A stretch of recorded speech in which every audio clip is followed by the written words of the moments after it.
ഒന്നാമത് ഞാൻ ദൈവത്തെ നന്ദിയോടെ സ്തോത്രം ചെയ്യും. രണ്ടാമത് നിങ്ങളുടെ എല്ലാം കൃത്യമായ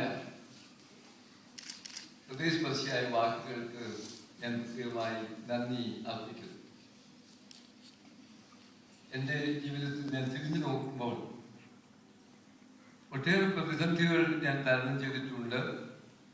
എന്നാൽ അതിലൊക്കെയും ദൈവത്തിൻ്റെ വലിയ കരുണ അനുഭവിക്കുവാൻ കഴിഞ്ഞിട്ടുണ്ട്. ഞാൻ ഇന്നലെ താമസിച്ച വീട്ടിൻ്റെ ആതിഥേയരായ അവരോട് പറയുകയായിരുന്നു, ഇത്രത്തോളം യഹോവ സഹായിച്ചു, ഇത്രത്തോളം ദൈവം എന്നെ നടത്തി എന്നുള്ള പാട്ട് പാടുമ്പോൾ എൻ്റെ കണ്ണ് നിറയും. അറിയാതെ എങ്ങനെയോ ഒരു വികാരം ഉണ്ടായിട്ട് ഞാൻ കണ്ണിൽ തുണയ്ക്കേണ്ടി വന്നിട്ടുണ്ട്. ഈ പാട്ട് എൻ്റെ ഒരു ഫേവറേറ്റ് സോങ് ആണെന്നുള്ളതുകൊണ്ട് എറണാകുളത്തെ മെസ്തോ എന്ന പേരിൽ വലിയൊരു കൺവെൻഷൻ കഴിഞ്ഞ് 5 വർഷമായിട്ട് നടത്തുന്നുണ്ട്. ഞാൻ അവിടെ ചെന്നിരിക്കുമ്പോൾ പറയും, നമ്മൾ ജോഷ് വാച്ചിന്റെ ഫേവറേറ്റ് ആയിട്ടുള്ള പാട്ട് നമുക്ക് പാടാം എന്ന് പറഞ്ഞ് കൊയർ ഈ പാട്ട് പാടാറുണ്ട്. എനിക്ക് സൂചിപ്പിച്ചത് ഇത്രത്തോളം യഹോവ സഹായിച്ചു നടത്തി എന്നുള്ളതാണ്. നേരിട്ടിട്ടില്ലാത്ത രോഗങ്ങൾ ഒന്നുമില്ല. എല്ലാ തരത്തിലുള്ള രോഗങ്ങളും എല്ലാ തരത്തിലുള്ള ശസ്ത്രക്രിയകളും ഒക്കെ നേരിടേണ്ടി വന്നിട്ടുണ്ട്. ക്യാൻസർ തന്നെ 2 പ്രാവശ്യം, ഒന്ന് വന്ന് പിടിവിട്ടിട്ടങ്ങ് പോയി, രണ്ടാമത് ഒന്നുകൂടി വന്നു. അത് ഞാൻ വഴങ്ങിക്കൊടുത്തില്ല, പിന്നെയും എന്നെ വിട്ടിട്ട് പോയിരിക്കുകയാണ്. അങ്ങനെയുള്ള അനുഭവങ്ങൾ ഒട്ടേറെയുണ്ട്. പോട്ടെ, ഞാൻ അതേക്കുറിച്ച് പറയുന്നില്ല. എന്നാൽ പലർക്കും അതിശയമുണ്ടായ ഒന്നവർ, പ്രത്യേകിച്ച് എൻ്റെ ജീവിതത്തിൻ്റെ എല്ലാമായിരുന്ന ഒരാളാണ് എൻ്റെ പങ്കാളി. നിങ്ങൾക്ക് ചിലർക്കറിയാം, ഗവൺമെൻറ് സർവീസിലായിരുന്നു, Kerala state director of health service ആയിരുന്നു. അങ്ങനെയാണ് റിട്ടയർ ചെയ്തത്. ഞങ്ങൾ മാവേലിക്കര, എൻ്റെ ഭാര്യ ഗവൺമെൻറ് ഹോസ്പിറ്റലായിരിക്കുമ്പോൾ താഴക്കര താമസിച്ചിരുന്നത് നമ്മുടെ ബഹുമാനപ്പെട്ട അച്ഛൻ്റെ ഭവനത്തിൽ തൊട്ടടുത്തായിരുന്നു. അന്ന് അദ്ദേഹത്തിൻ്റെ വലിയപ്പനെയും വലിയമ്മയും ഗ്രാൻഡ് പേരൻസ് അച്ഛനായിരുന്നു. അച്ഛനും അമ്മച്ചിയും 2 പേരെയും ഇടയ്ക്കിടയ്ക്ക് ഞങ്ങൾ പോയി സന്ദർശിക്കുമായിരുന്നു. I knew his parents as well as all his uncles, and the entire family is known to me. And I am glad that a successor has come. മറ്റൊരാളും കൂടി ഉണ്ട്. അച്ഛൻ്റെ മകൻ തന്നെ ഒരു അച്ഛൻ നാട്ടിലുണ്ട്. ഇത് ഗ്രാൻഡ് ആണ്. ഇവിടെ ഈ അച്ഛനെ പറ്റി ഞാൻ കേട്ടിട്ട് മാത്രമേ ഉണ്ടായിരുന്നുള്ളൂ. That he was working here, and then he felt a call to serve the church, and he came forward, and then he came to the seminary for a short course under MP George Chen. At the time I was not there, so I could not meet him when he was in the seminary. But I only heard about him. But when I saw him, I find at the Matter seminary 4-5 വർഷം പരിശീലിച്ചിട്ടുള്ള പലരെക്കാൾ വളരെ പ്രശസ്തമായ സേവനം അദ്ദേഹം ഇവിടെ നടത്തുന്നു എന്നുള്ളതിൽ എനിക്ക് അതിയായ സന്തോഷമുണ്ട്. ഞാൻ അച്ഛനെ അക്കാര്യത്തിൽ അഭിനന്ദിക്കുന്നു. His concern for the parish and also his involvement in the activities of all the departments of the parish life. അതിൽ ഞാൻ പ്രത്യേകമായിട്ടുള്ള സന്തോഷം എനിക്ക് ഉണ്ട്. അതുപോലെ തന്നെ മറ്റൊരു വസ്തുത, there is a bunch of young people who are so enthusiastic about the activities of the parish. അത് വളരെ ചുരുക്കമാണ്. പലപ്പോഴും the young people are shifting away from the mainstream of the church. That is what the trend we find. But here, just the opposite. Many young people, a bunch of people who are very earnest about the activities here, and they are committed. They are always ready to do any kind of service. അത് വളരെ ഒരു ഭാവിയെ പറ്റി ഓർക്കുമ്പോൾ വളരെ സന്തോഷം തോന്നുന്ന ഒരു വസ്തുതയാണ്.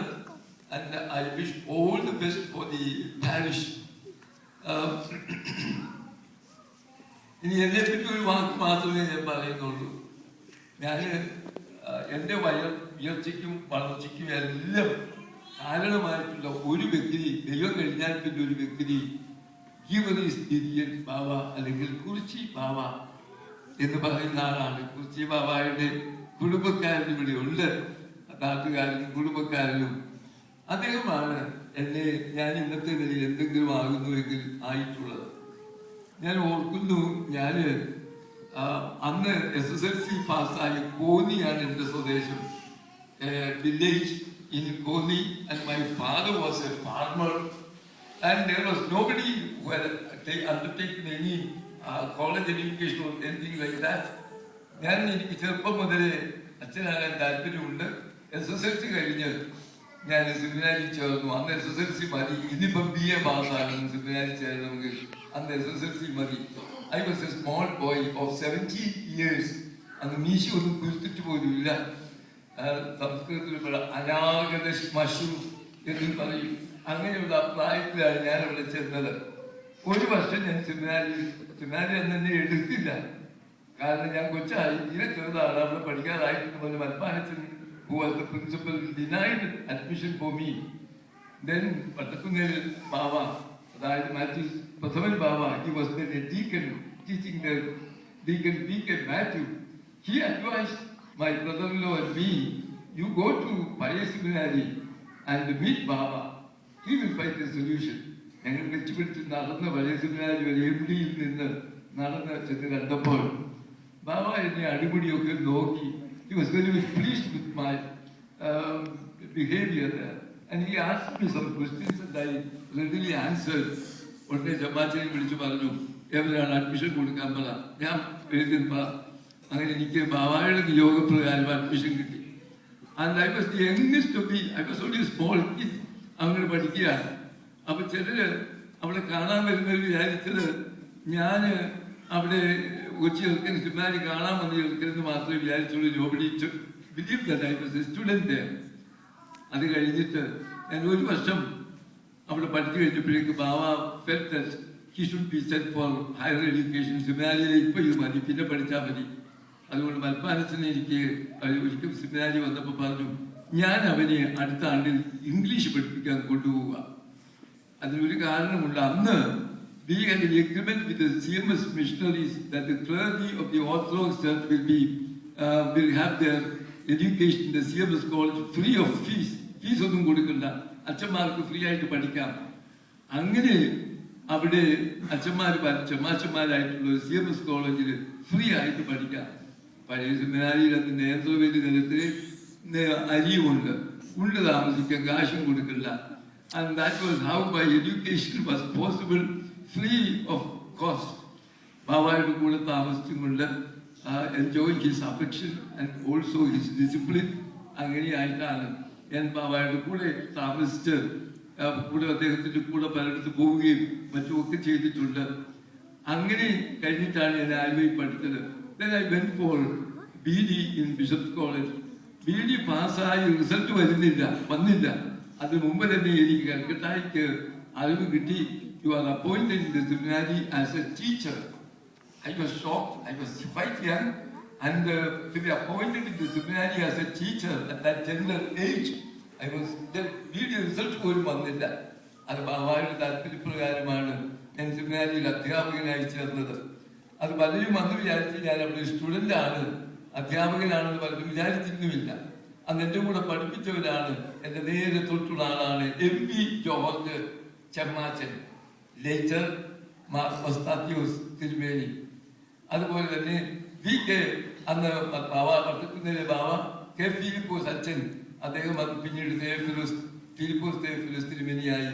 പിന്നെ എന്നെ യോഹന്നാൻ അച്ഛൻ, പിന്നീട് യുഹാനും സേവറിയൂസ്, ഞങ്ങൾ ഇത്രയും പേരായിരുന്നു സെമിനാരിയിലെ അധ്യാപകരായി. ഒരാളും കൂടി ഉണ്ടായിരുന്നു, KM Alexander from Mavelikkara.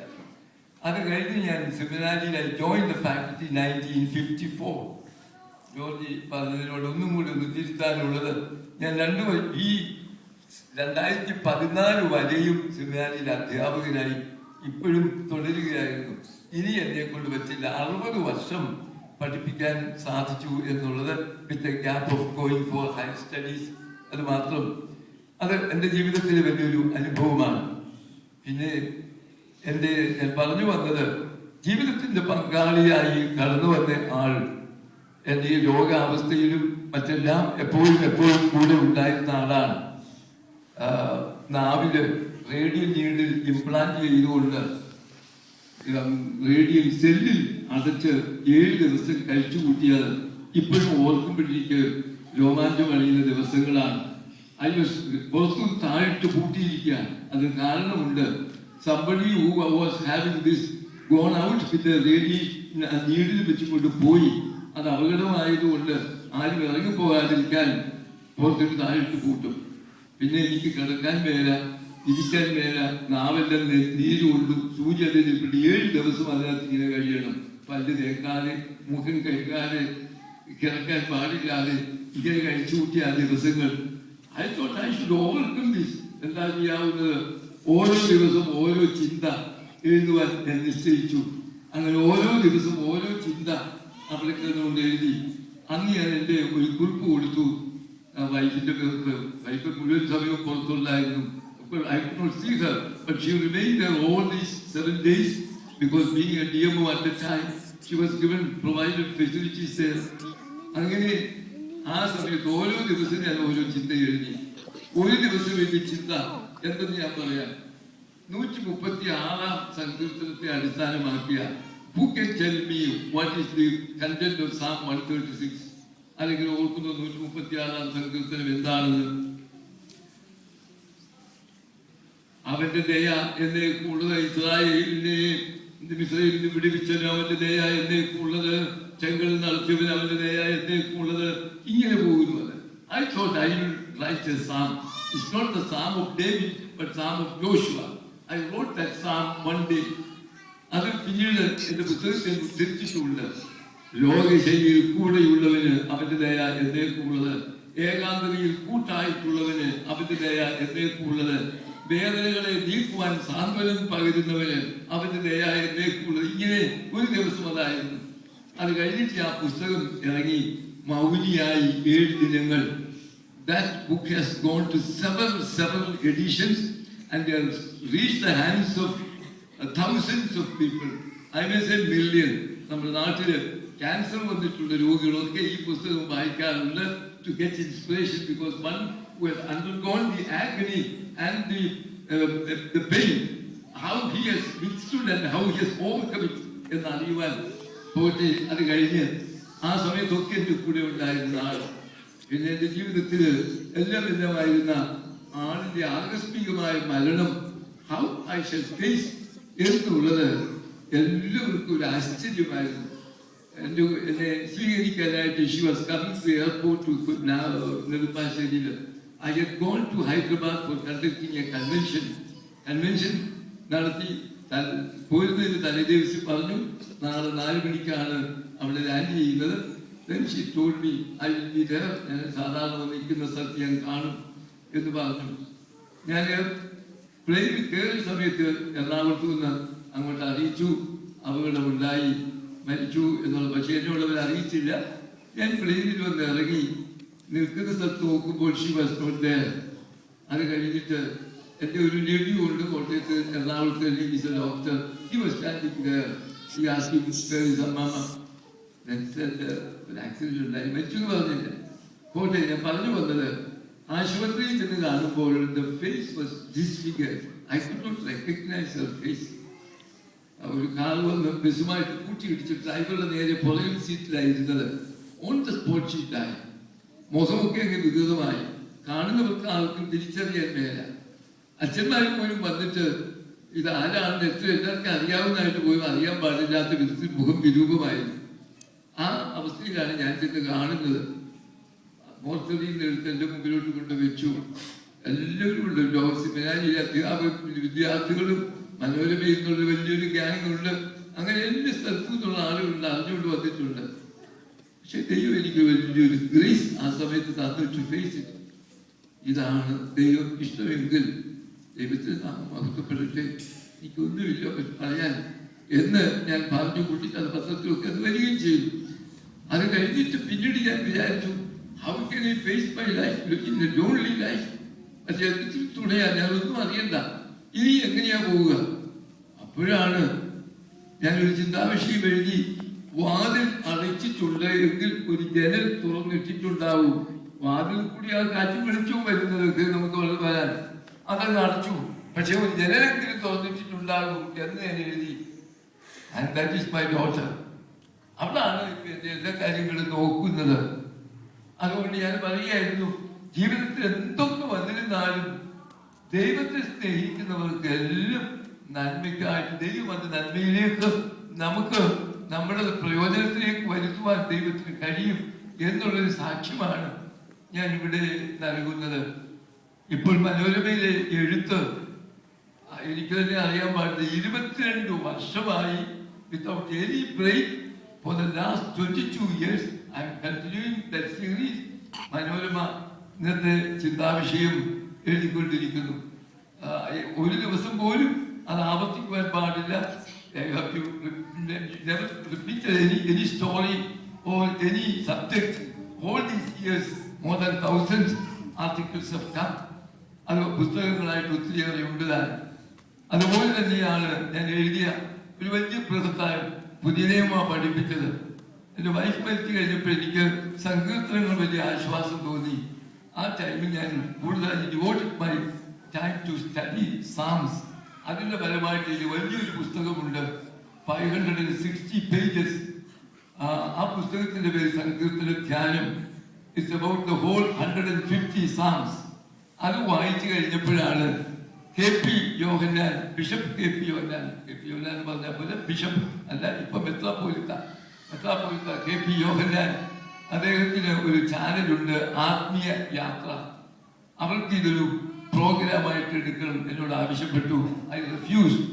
Second time somebody else was sent to me, then also I refused because I didn't want to associate with that group. But then ഒരു കത്തോലിക്കനാണ് വന്നത്. അയാൾ പറഞ്ഞു, I am a sign artist, എൻ്റെ ഒരു പ്രോഗ്രാമായിട്ട് എടുക്കുന്നത് നമുക്ക് ഒരുമിച്ച് ചെയ്യാം, അച്ഛൻ യു ഷുഡ് ഡു ദാറ്റ്. അങ്ങനെയാണ് ആത്മീയ യാത്രയിൽ ഈ എൻ്റെ ഒരു പ്രോഗ്രാം വന്നത്. ഇപ്പോഴും തുടർന്നുകൊണ്ടിരിക്കുന്നു. എല്ലാ ദിവസവും രാവിലെ 7:30 മണിക്ക് നാട്ടിലെ സമയം ആത്മീയാത്രയിൽ സങ്കീർത്തനങ്ങളെ കുറിച്ചുള്ള തുടരുന്നുണ്ട്. അത് തുടരുവാൻ ദൈവം ഇപ്പോഴും അത് പൂർത്തിയാക്കി. അതുപോലെ തന്നെ മറ്റുള്ള പ്രോഗ്രാം ഒക്കെ നടന്നുകൊണ്ടിരിക്കുന്നു. മറ്റൊരു വലിയ പ്രോഗ്രാം കൂടി എനിക്കുണ്ട്, അതും കൂടി പറഞ്ഞ് നിർത്താം.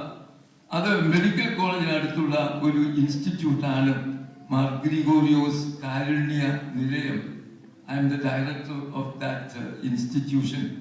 അതെങ്ങനെ തുടങ്ങി എന്ന് ചോദിച്ചാൽ, എൻ്റെ നാവിലെ അസുഖം ബാധിച്ചു കഴിഞ്ഞപ്പോൾ അന്ന് എഴുതിയ മൗനിയായ 7 ദിനങ്ങൾ ഞാനൊരു കർത്താനുവാഴ്ചയിൽ ദോഹയിൽ പോയപ്പോൾ അവിടെ ഈ കൊച്ചു പുസ്തകം വെച്ച് പറഞ്ഞു, ഇങ്ങനൊരു പ്രോജക്റ്റ് ഉണ്ട്, നിങ്ങൾക്ക് എന്തെങ്കിലും ചെയ്യെങ്കിൽ ചെയ്യാം.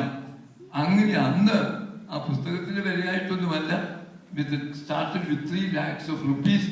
അതുകൊണ്ട് അവിടെ പതുക്കെ തുടങ്ങി. അതിപ്പോൾ കോടികൾ അതിനുവേണ്ടി ഇൻവെസ്റ്റ് ചെയ്യത്തക്കൾ ഓരോരുത്തരും ഓരോ മുറി, 4 നിലയിലുള്ള മനോഹരമായ ഒരു കെട്ടിടമാണ്. അതിനോട് ചേർന്ന ചാപ്പലുണ്ട്, എല്ലാമായിട്ട് അവിടെ ഉണ്ട്.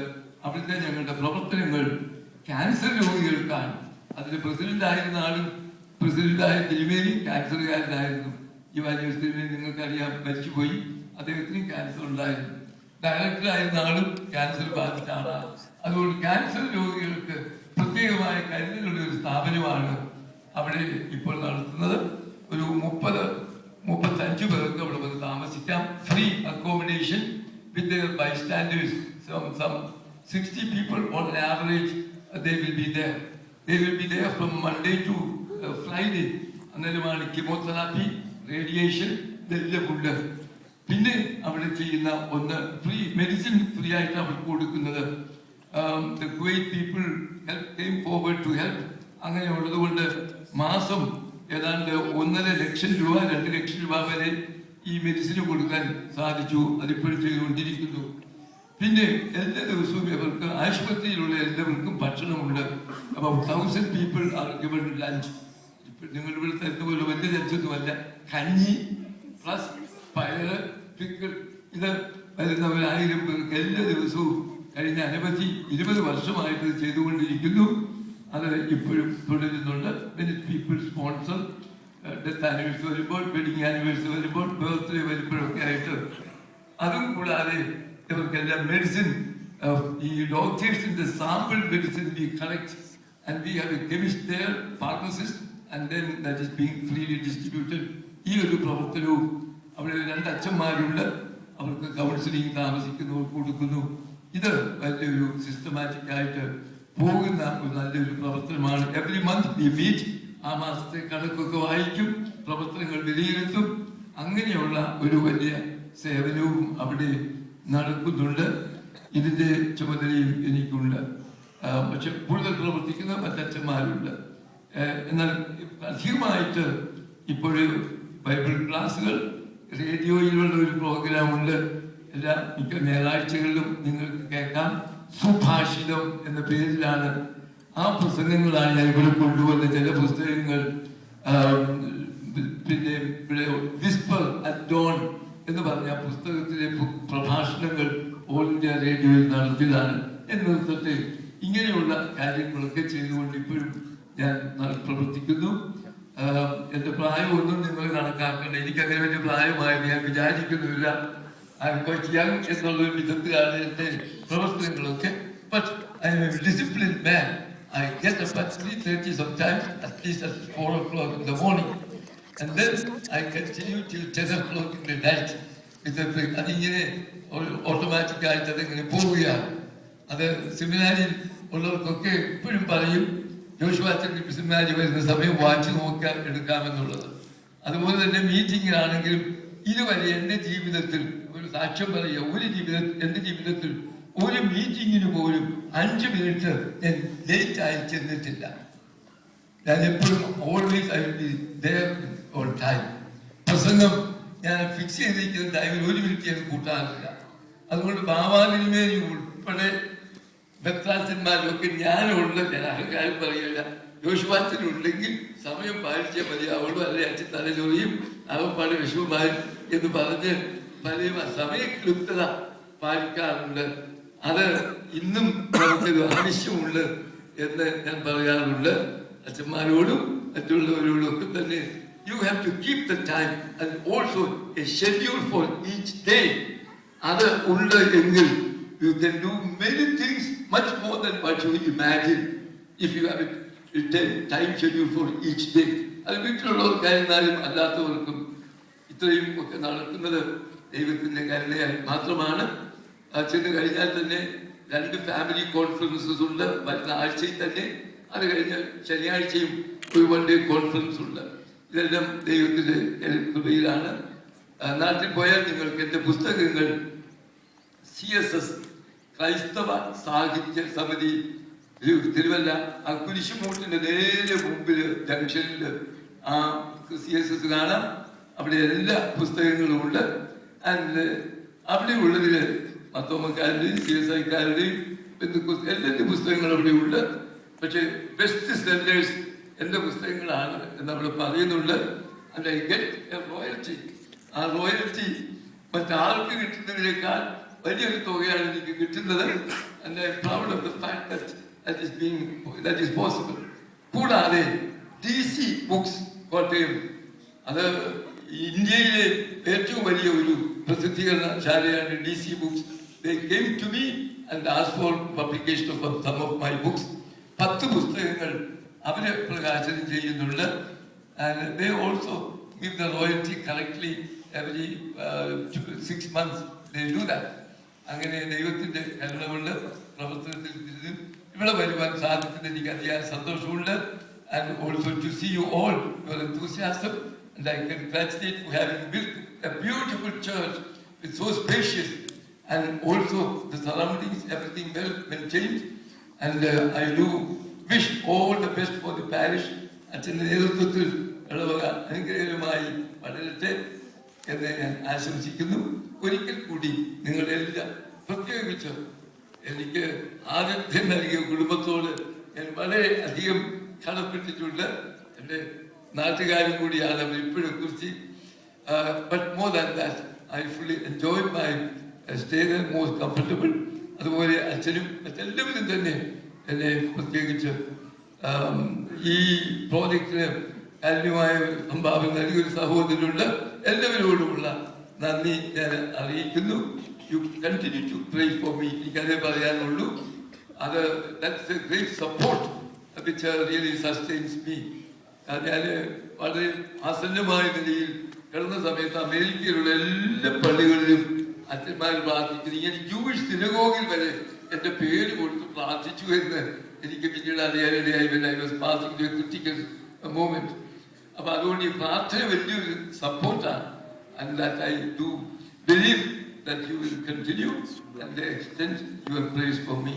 Thank you all for all the good words and for the good hospitality and for the wonderful, great, joyful time and the blessed time I had with you. May God bless you.